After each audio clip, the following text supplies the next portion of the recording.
পাইকারিভাবে সবাইকে মাজার পূজারি বলা হবে। মাজারে যারা যায় জিয়ারত করার জন্য, আমরা নবী করিম সাল্লাল্লাহু আলাইহি ওয়াসাল্লামের রওজা মুবারক জিয়ারত করতে যাই, কখনোই আমরা মাজার পূজারি হতে পারি না।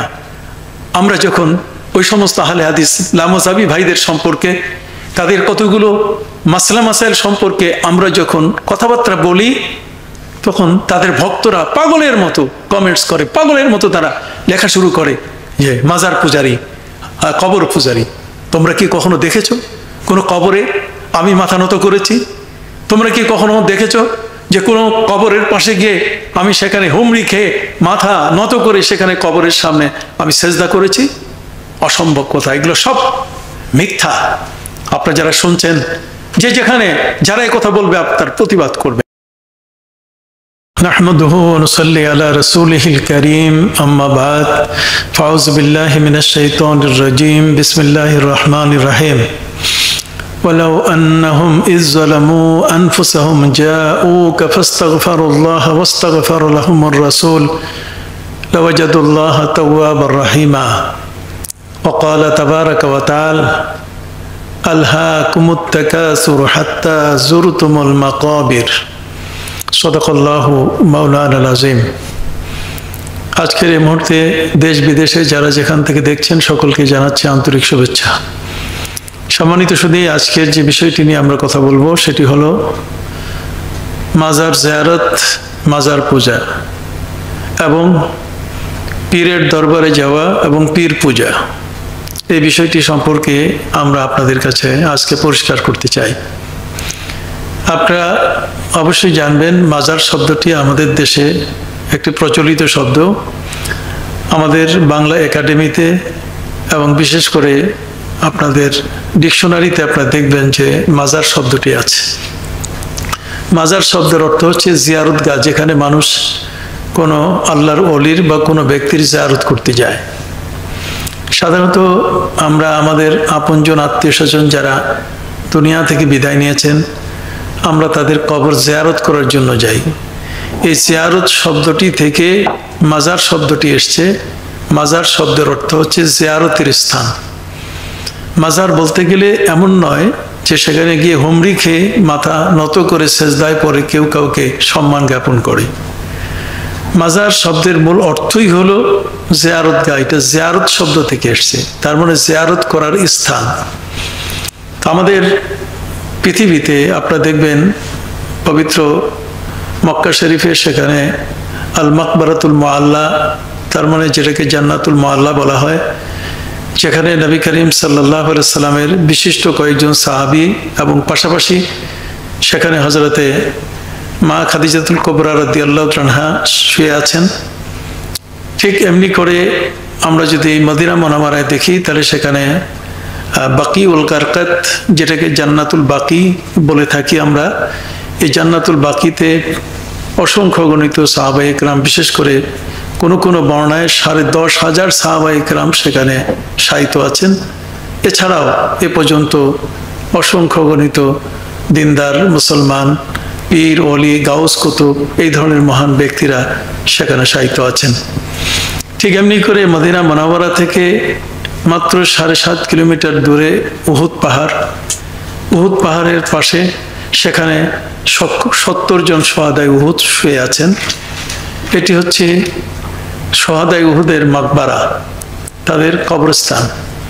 ঠিক এমনি করে মদিনা মুনাওয়ারা থেকে 157 কিলোমিটার দূরে বদর প্রান্তরে নবী করিম সাল্লাল্লাহু আলাইহি ওয়াসাল্লামের সহযোদ্ধা সঙ্গী হয়ে যারা যুদ্ধ করেছিলেন 313 জন সাহাবী, তার মধ্যে 14 জন সাহাবীর মাজার সেখানে রয়েছে এবং সাহাবায়ে কেরাম সেখানে শুয়ে আছেন। এই জায়গাগুলো পৃথিবীতে ঠিক এমনি করে আমরা যে যেখানেই থাকি না কেন, আমাদের বাড়ির পাশে অথবা আমাদের নির্ধারিত স্থানগুলোতে এই ধরনের কবরস্থান আছে। এই কবরস্থানকে আমরা আগে গোরস্থান বলে জানতাম। তো কবরস্থান বলেন, গোরস্থান বলেন, মাকবারা বলেন, যেটাই বলেন, এটি হচ্ছে যেখানে সাধারণত মুসলমানদেরকে কবর দেওয়া হয়, মুসলমানদেরকে যেখানে মৃত্যুর পরে দাফন করা হয়। আর খ্রিস্টানদের যেখানে রাখা হয় সেটা হলো সেমিটারি, আর হিন্দুদেরকে যেখানে রাখা হয় সেটা হলো যেখানে পোড়ানো হয় এটাকে শ্মশান বলে। তাহলে অমুসলিম যেখানে সাধারণত সমাহিত হন, আমরা সেখানে তাদের সমাহিত জায়গাটিতে আমরা এটাকে সমাধি বলি। তাহলে আমরা দেখতে পাচ্ছি যে কবর বলেন, আপনার সমাধি বলেন, শ্মশান বলেন, কবরস্থান বলেন, গোরস্থান বলেন, এগুলো হচ্ছে ধর্মীয় আঙ্গিকে এক এক ধর্মের মানুষের এক একটি কবরস্থান, তাদের মৃত যারা তাদেরকে সেখানে দাফন করা হয়। আপনারা একথা অবশ্যই জানবেন যে নবী করিম সাল্লাল্লাহু আলাইহি সাল্লাম যে জায়গায় তিনি শায়িত আছেন সেটাকে আমরা রওজা মোবারকা বলে থাকি। যদিও হাদিস শরীফের মধ্যে নবী করিম সাল্লাল্লাহু আলাইহি ওয়াসাল্লাম বলেছেন মা বাইনা বাইতি ওয়া মিম্বারি রাউজাতুম মিন রিয়াজিল জান্নাহ। অপর রিওয়ায়াতের মধ্যে বলা হয়েছে মা বাইনা কবরি ওয়া মিম্বারি রাউজাতুম মিন রিয়াজিল জান্নাহ। নবী করিম সাল্লাল্লাহু আলাইহি ওয়াসাল্লাম বলেছেন আমার ঘর এবং আমার মিম্বার, যেখানে দাঁড়িয়ে নবীজি জুমার খুতবা দিতেন, এর মাঝখানে যে জায়গাটা, এই জায়গাটিকে নবী করিম সাল্লাল্লাহু আলাইহি ওয়াসাল্লাম বলছেন রিয়াজুল জান্নাহ, এটা জান্নাতের বাগিচা। এই জান্নাতের বাগিচা যেখানে নবী করিম সাল্লাল্লাহু আলাইহি ওয়াসাল্লাম শায়িত আছেন, এটাকে আমরা নবী করিম সাল্লাল্লাহু আলাইহি ওয়াসাল্লামের হাদিসের পরিভাষায় এটাকে আমরা রওজা বলে থাকি। তো এমনি কেউ কেউ কবর বলে থাকেন। আপনাদের মনে থাকা দরকার যে কবর শব্দের অর্থ হচ্ছে গর্ত। কবর শব্দের অর্থ হচ্ছে খননকৃত জায়গা। আমরা কোনো মানুষ যখন মারা যায় তখন কিন্তু আমরা মাটি খনন করে গর্ত করে আমরা সেখানে তাকে কবর দেই, অর্থাৎ সেখানে মাটি দিয়ে ঢেকে আমরা তার এই সৎকার বলেন বা তার শেষ বিষয় যেটা সেটা আমরা সমাপ্ত করি। এই মাজার, কবরে যিনি শুয়ে আছেন তার অবস্থান কার কেমন আছে? আপনি দেখবেন আমরা আকীদা, আমরা বিশ্বাস করি যে নবী করিম সাল্লাল্লাহু আলাইহি সাল্লাম তার রওজা মোবারকে তিনি জিন্দা, এবং পৃথিবীতে যত নবী এবং রসুল এসছেন তাদের সম্পর্কে নবী করিম সাল্লাল্লাহু আলাইহি সাল্লামের একটি মেসেজ হলো আমাদের কাছে, একটি হাদিস হলো যে আলা ওয়া ইন্না আম্বিয়া আল্লাহি আহিয়াউন ফি কুবুরিহিম। জগতে যত নবী এসছেন সকল নবী তার কবরে কিন্তু জিন্দা। হযরতে আল্লামা ইবনে হাজার আসকালানী রহমতুল্লাহ আলাই তিনি তার ফাতুল বারি কিতাবের মধ্যে লিখেছেন ওয়াহুম ইউসাল্লুন, প্রত্যেকেই তারা তাদের কবরে নামাজ পড়েন। নবীগণ কবরে জিন্দা এবং তাদের কবরে তারা নামাজ পড়েন। ঠিক অনুরূপভাবে যারা আল্লাহর রাস্তায় শাহাদাত বরণ করেছেন, শহীদ হয়েছেন, এই শহীদান সম্পর্কে পবিত্র কোরআন মজিদে আল্লাহ পাক রব্বুল আলামিন স্বতন্ত্র আয়াত নাযিল করেছেন ওয়ালা তাকুলু লিমান ইউকতালু ফি সাবিলিল্লাহি আমওয়াত বাল আহইয়াউ ওয়ালাকিন লা তাশউরুন। আল্লাহ বলেন যারা আমার রাস্তায় জীবন দিয়েছে, প্রাণ দিয়েছে, যারা শাহাদাত বরণ করেছে, তোমরা বলো না তারা মারা গেছে, বরং তারা জীবিত। বরং অন্য আয়াতের মধ্যে বলা হয়েছে বালহুম মিন ইনদি রাব্বিহিম ইরযাকুন, বরং আল্লাহর পক্ষ থেকে তাদেরকে রিজিক দেয়া হয়। কবরের মধ্যে এই ধরনের এমন কিছু মুর্তেগান আমাদের আছেন যাদেরকে আল্লাহর পক্ষ থেকে রিজিক দেওয়া হয়, বিশেষ করে যারা শহীদ, আল্লাহর রাস্তায় যারা জীবন উৎসর্গিত করেছেন।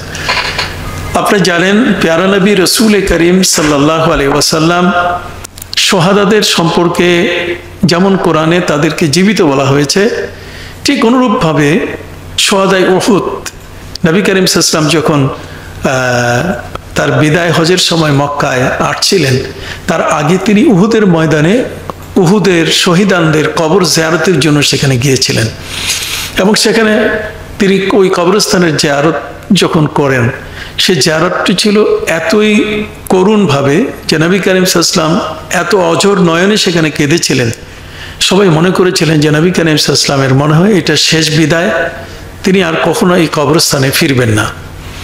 আর এমনিতেই নবী করিম সাল্লাল্লাহু আলাইহি ওয়াসাল্লাম উহুদের শহীদান যারা, তাদের কবর জিয়ারত করার ওই মুহূর্তে তিনি যারা সাথে ছিলেন তাদেরকে লক্ষ্য করে বলেছিলেন, তিনি কসম করে বলেছেন ফাওয়াল্লাযী নফসি বিয়াদিহি, ওই মহান সত্তার জাতের কসম করে বলছি যার হাতে আমার জীবন, লা ইউসাল্লিমু আলাইহি মুসলিমুন, কোন মুসলমান ইলা ইয়াউমিল কিয়ামা, কিয়ামত পর্যন্ত তাদেরকে সালাম দিবে না, ইল্লা রুদ্দু আলাইহিস সালাম, বরং তাদের সালামের জবাব দেয়া হবে, অথবা রদ্দু আলাইহিস সালাম, যে ব্যক্তি সালাম দিয়েছে এই শহীদানরা তাদের সালামের উত্তর দেবেন।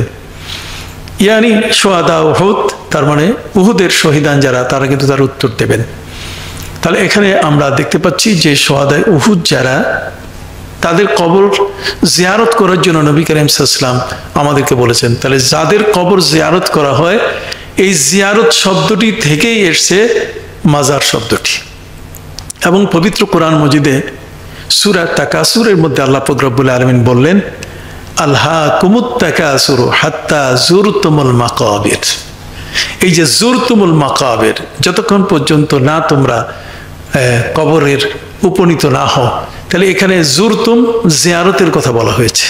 তাহলে আমরা এর মূল মাদ্দাটা যদি লক্ষ্য করি, তাহলে জা ওয়াও রা, এর থেকে জিয়ারত, আর জিয়ারত শব্দের অর্থ হচ্ছে সাক্ষাৎ করা। যেমন আমরা অনেক সময় জীবিত ব্যক্তির জিয়ারতে যাই, আমরা বলে থাকি যে আমি এখন অমুকের জিয়ারতে যাচ্ছি, তার মানে কবর জিয়ারত নয়, বরং জীবিত মানুষের সাথে সাক্ষাৎ করার অর্থেও কিন্তু জিয়ারত শব্দটি ব্যবহৃত হয়।